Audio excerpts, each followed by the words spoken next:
Ternyata tidak sedikit orang yang berharap dilahirkan dari rahim orang-orang kaya.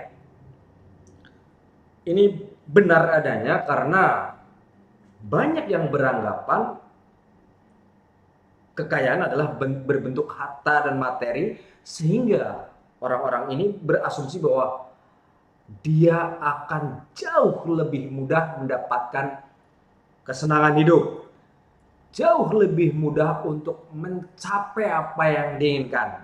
Tidak salah sih, tapi juga tidak selalu benar. Nah, sore hari ini aku nggak ngomongin itu, tapi pernah nggak sih dengar bahwa wah, si Anu neneknya kaya raya, kakeknya kaya raya, tapi kasihan ya, uh, cucunya bahkan untuk makan keseharian saja sudah mengalami kesulitan, sudah mengalami kerepotan dalam menjalani kehidupan normal pada umumnya. Nah, sore hari ini aku mau ngomongin kenapa anak orang kaya berpotensi jadi miskin. Ada 5 penyebab yang mungkin bisa merepresentasikan kenapa hal ini bisa terjadi. Nah, tidak panjang lebar kita ulas satu-satu. Yang pertama adalah karena anak orang kaya sejak dini sudah selalu punya uang. Kurang uang tinggal minta sama orang tuanya, minta ke ibunya. Kalau malu minta ke ibunya, geser lagi minta ke bapaknya. Dia mengupayakan dengan cara yang sangat mudah dari ibu bapaknya. Jadi dia nggak pernah berpikir bagaimana rumitnya mencari uang sejak kecil.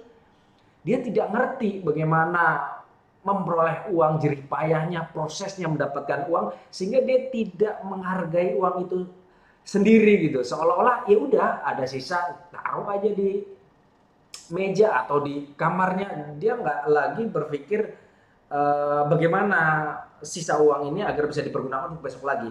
Kurang menghargai, bukan tidak kurang menghargai, sehingga keperuntukannya itu tidak sedetail mungkin karena ketika dia kurang tinggal minta. Nah, itu tadi yang pertama, karena selalu mudah untuk memperoleh tinggal minta kepada orang tuanya. Kemudian yang kedua, anak orang kaya itu sudah terbiasa dilayani dari kecil.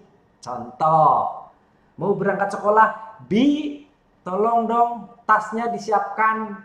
Bi, jangan lupa ya jadwal mata pelajaran aku hari ini, cek ulang. Dia biasa memerintah. Bahkan, Bi, aku mau ganti tas dong, aku mau warna pink hari ini, bisa tolong gantiin nggak, Bi?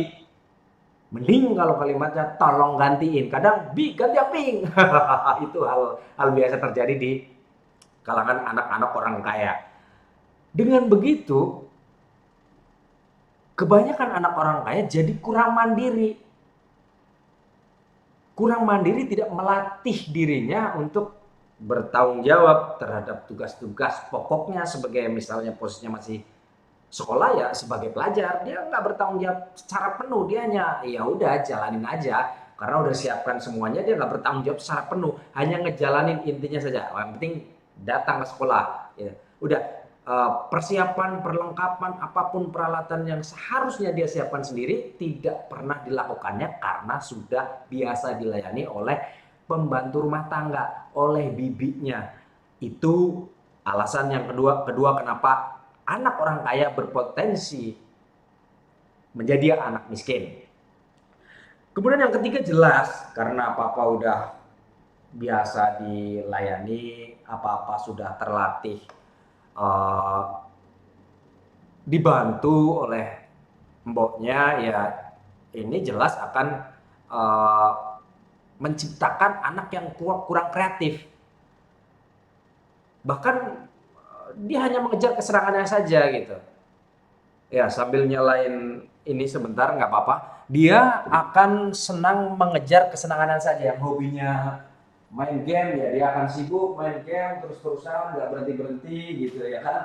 Yang intinya dia selalu mengedepankan apa yang dia inginkan dan harus tercapai karena fasilitas dan sarana yang ada pada kedua orang tuanya. Nah, kurangnya kreativitas ini tidak memicu cara berpikir, cara bergerak, cara bertindak yang lebih berbeda. Dia hanya udah gitu aja, nggak kreatif. Main game bosan, PS2 ganti PS3, bosan nggak PS4 ganti lagi. Saya mau beli laptop yang baru lagi lah, yang khusus untuk gaming agar lebih cepat mainnya. Dia hanya mengejar yang begitu-gitu aja gitu. Jadi itu alasan yang ketiga kenapa anak orang kaya berpeluang gagal di masa depan gitu.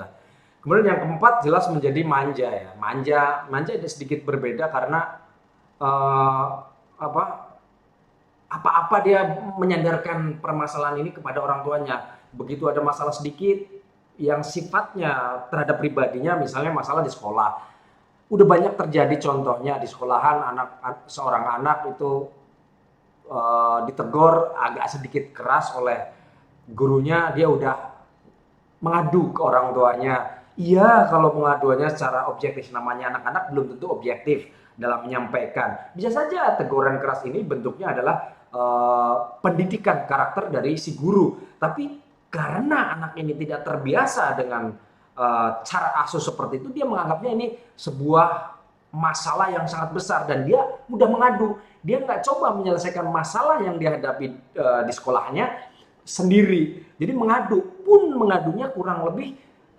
tidak melulu objektif, bisa nggak objektif, bisa ditambahkan sehingga tidak sedikit orang tua yang tiba-tiba melabrak ke sekolahan, melabrak kepada gurunya yang akhirnya seolah merendahkan status guru. Ini nggak sedikit loh kasus-kasus seperti ini terjadi. Ini akibat kemanjaan yang tidak terlatih untuk menyelesaikan segala masalahnya sendiri. Ya, kalau harapan orang tua tentu sedini mungkin anak dilatih untuk menyelesaikan masalah sendiri. Tentunya masalah-masalah yang masih memungkinkan untuk diselesaikannya sendiri. Ketika masalah itu sudah besar, membesar, dan memang sekiranya perlu dibantu oleh kedua orang tuanya, ya jelas itu perlu bantuan orang tua. Tapi kebanyakan orang kaya itu memang cenderung menjadi lebih manja karena ya tadi segalanya udah ada, dibantu, banyak uang, ada pembantu, ada sopir, semua komplit. Nah, jika anak orang kaya tidak ingin gagal di masa depan, harus memutus mata rantai. Harus memutus mata rantai sehingga tercipta kemandirian, tercipta kedisiplinan, tercipta kemandirian dan merubah pola. Sehingga karakternya terbentuk, bukan karakter anak orang kaya saja, tapi karakter orang-orang yang memiliki kemandirian, memiliki kreativitas, memiliki daya juang yang lebih dibanding kebanyakan anak orang kaya lainnya. Itu tadi yang keempat. Kemudian yang kelima, kebanyakan anak orang kaya terlalu percaya diri. Dalam arti tertentu ya, contohnya gini, misalnya anak orang kaya ini sedang buka usaha, taruhlah buka usaha jual beli handphone misalnya kan. Dia sewa ruko di perempatan yang secara logis jika lokasi counternya berada di perempatan, dia berasumsi pasti dagangan handphonenya akan laris gitu ya. Tapi itu bagian dari bentuk percaya diri karena dia pasti mampu sewa ruko dengan nilai yang lebih mahal dibanding ruko-ruko yang lain karena dia tinggal minta kepada orang tuanya. Tapi seiring berjalan waktu sebulan, 2 bulan ternyata keluar jauh ekspektasinya yang awalnya dia berpikir bahwa counter handphonenya di perempatan tempat besar itu pasti akan ramai, ternyata di luar ekspektasi dia, ternyata berbanding terbalik. Justru counter handphonenya tidak berjalan sesuai ekspektasinya, tidak berjalan lancar, bahkan mengalami kerugian karena beban biaya operasional jauh lebih tinggi. 6 bulan berjalan, dia switch lagi tuh. Udahlah, aku nggak mau lanjutin lagi jualan handphone. Handphone udah terlalu terlalu banyak saingannya, terus marginnya terlalu kecil. Udah deh, aku mau bikin kafe. Nggak masalah. Dia berpikir nggak masalah karena dia nggak akan mikirin lagi model yang udah dikeluarkan. Dia nggak berpikir gampang tinggal minta lagi sama Mbak. Dia akan mencoba lagi gitu. Dia gagal usaha ini, ganti usaha yang lain, gagal ganti usaha lain. Begitu. Sementara orang tuanya tinggal ya udah beri aja. Nah, karena kesibukan dan lain sebagainya, orang tuanya juga kurang ikut involve terhadap usaha anaknya. Dia ya udah percaya diri, yang penting dia menerima laporan. Padahal tidak melulu seperti itu. Kadang-kadang hanya masalah-masalah kecil yang mengakibatkan si anak tadi terus menyerah gitu. Misalnya dia tidak nyaman dengan tetangga rukonya, karena faktor apa gitu dia terus udahlah gue malas ketemu orang itu. Jadi nggak lagi fokus kepada usaha yang sedang dia geluti. Masalah sosial sedikit aja bisa menjadikan dia lemah, terlalu percaya dirinya akibat karena mudah mencari sumber modal. Tinggal minta ini yang mengakibatkan over percaya diri, dia kurang perencanaannya kurang matang, terus memilih orang ya udah karena dia pikir oh dia marketingnya bagus, bayar yang mahal nggak masalah, dia over sumber daya manusia sehingga beban operasionalnya menjadi jauh lebih tinggi yang seharusnya bisa di-tackle sendiri gitu. Nah ini juga bagian dari penyebab katalis kenapa kebanyakan anak orang kaya berpotensi jadi miskin. Nah,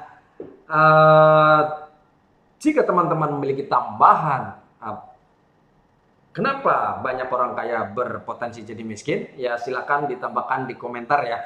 Mudah-mudahan saya berharap adanya konten ini, saya berharap semua anak orang kaya jangan memiliki mental miskin. Semua anak-anak orang kaya bisa mengkonversikan kekayaan orang tuanya, bisa menggunakan fasilitas-fasilitas kekayaan orang tuanya untuk jauh lebih kaya sehingga dia bisa bermanfaat ke jauh lebih banyak orang daripada orang tuanya. Itu saja dari saya. Semoga ada manfaatnya. Billahi taufiq wal hidayah. Wassalamualaikum warahmatullahi wabarakatuh. Sehat terus.